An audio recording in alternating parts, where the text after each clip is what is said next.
Hello and welcome to a new update.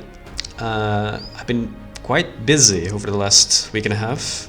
So what I've been doing, so the first thing that I've been doing is I've been adding trees. I've been trying to add more objects to the world. And one of the things that was missing is, well, I mean, trees is like a basic thing that these maps usually tend to have, right? So just as an example, I have like two textures that represent different tree maps. This one has around 777,000 trees if you were to instantiate them individually. So I had to do a little bit of mesh batching using Godot's multi-mesh nodes, which helps quite a lot with the performance. And yeah, let me just go back to the simpler tree version. Okay, so the other thing that I've been working on is a terrain grid, right?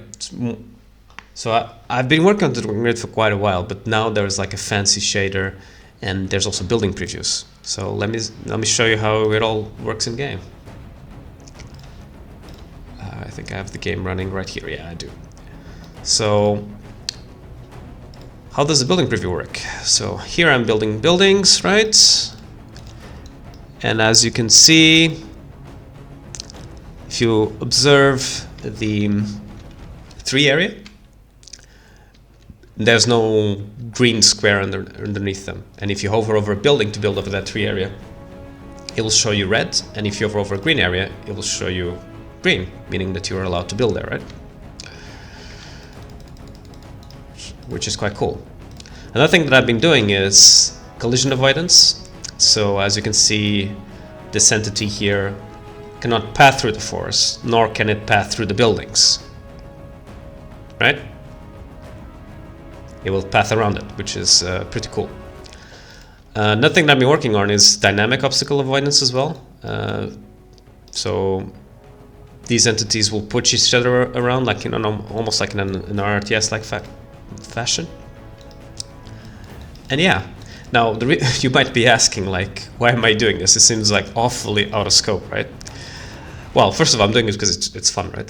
And it allows me to experiment and create like a base of things that I can always add upon, and maybe in the future even add like a real-time Total War battle system if I want to. Meaning this would probably be a battle scene that you would go into, have your spearmen and your archers instantiated, and you can control them, or even preview it if I wanted to. So yeah, and another thing that I also wanted to experiment with, which I think is quite a valid point, is essentially to see how much collision can I add to these things on the overarching map and make it look kind of good, right? And does it even make sense to have like the trees being collidable, or I make the army so big that it doesn't even matter, you know? It's just like, this is just visual, right?